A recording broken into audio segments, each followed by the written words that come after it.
Tu t'imagines débarquer dans un pays que tu connais à peine, toute seule, avec une valise, et zéro idée de ce qui t'attend? Je m'appelle Esther et je l'ai fait. Un Erasmus à Valence, entre choc culturel, rencontres, galères administratives et un bagage d'expérience pour toute la vie. Je te raconte tout et réponds à tes questions sur cette expérience marquante. Alors, première question. Qu'est-ce qui t'a motivé à partir en Erasmus? Alors moi, en licence, j'étais en relations internationales et on m'a toujours conseillé de complémenter mon cursus académique avec une expérience à l'étranger. J'ai donc décidé de continuer ma licence en Espagne. Quelle était la plus grande difficulté, les défis pour toi pendant ton Erasmus et comment tu les as surmontés? Alors je me souviens au début et aussi à la fin de mon Erasmus, il y avait de la paperasse à faire. Donc voilà, un peu de galère administrative. En plus, tout le monde parlait espagnol, certains des documents étaient en anglais. Il y avait ensuite, surtout au début, l'interaction avec les locaux qui n'était pas tout à fait évidente parce que je ne connaissais personne. Et je me souviens quelque chose qui m'a énormément choquée, c'était l'heure du dîner.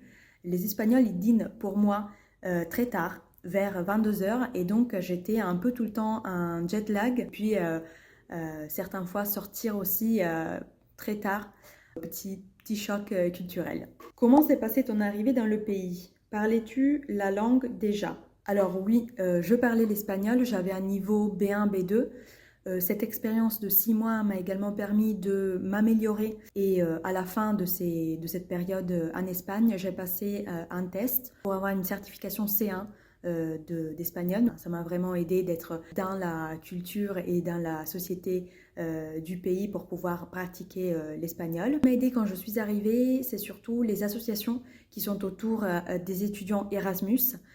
J'ai pu rencontrer d'autres étudiants étrangers, européens, mais aussi d'ailleurs, et me sentir un peu plus chez moi. Qu'est-ce qui t'a marqué le plus pendant ton Erasmus? Ce qui m'a marqué le plus, c'est ce qui s'est passé à peu près un mois ou deux après mon arrivée, réussir à sortir avec des locaux, à me sentir vraiment intégrée, surtout avec mes camarades de classe.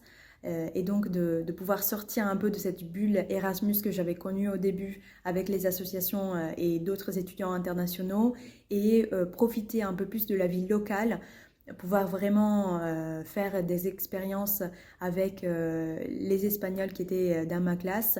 Et mieux connaître aussi la culture, la gastronomie, les fêtes de la région et finalement le pays dans son ensemble. Qu'est-ce que cette expérience t'a apporté et appris sur toi? Ça m'a appris énormément de choses. Déjà, j'ai pu mieux connaître la culture espagnole, la langue également, comme je le disais.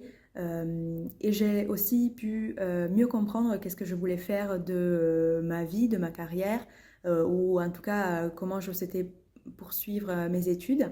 Parce qu'en fait, quand je suis rentrée, j'ai décidé de repartir en Amérique latine pour poursuivre cette découverte de la culture hispanophone et aussi pour approfondir les relations entre l'Union européenne et le Mercosur. En fait, dans mon pays d'origine et puis en Espagne, j'ai étudié en particulier l'Union européenne et je souhaitais approfondir cette relation avec les pays latino-américains. Donne un conseil à quelqu'un qui hésite à partir en Erasmus. Alors, si je pouvais donner un conseil, ça serait vraiment lance-toi. Vas-y, je sais que ça peut faire peur au début, comme toute chose qu'on ne connaît pas bien encore, mais c'est une expérience inoubliable et on a une énorme chance en étant dans un pays membre de l'Union européenne qui est celle de pouvoir vivre, étudier et travailler dans un autre pays membre. Donc, saisis-la, n'hésite pas et vraiment, vas-y. En un mot, comment définirais-tu ton expérience Erasmus? Alors, en un mot, c'est vraiment très difficile. Je dirais que c'est une expérience qui m'a changé la vie, une expérience très enrichissante. Et voilà, si je devais choisir un mot, je choisirais peut-être un mot anglais, parce que je pense que l'équivalent en français en un seul mot n'existe pas, et c'est life-changing.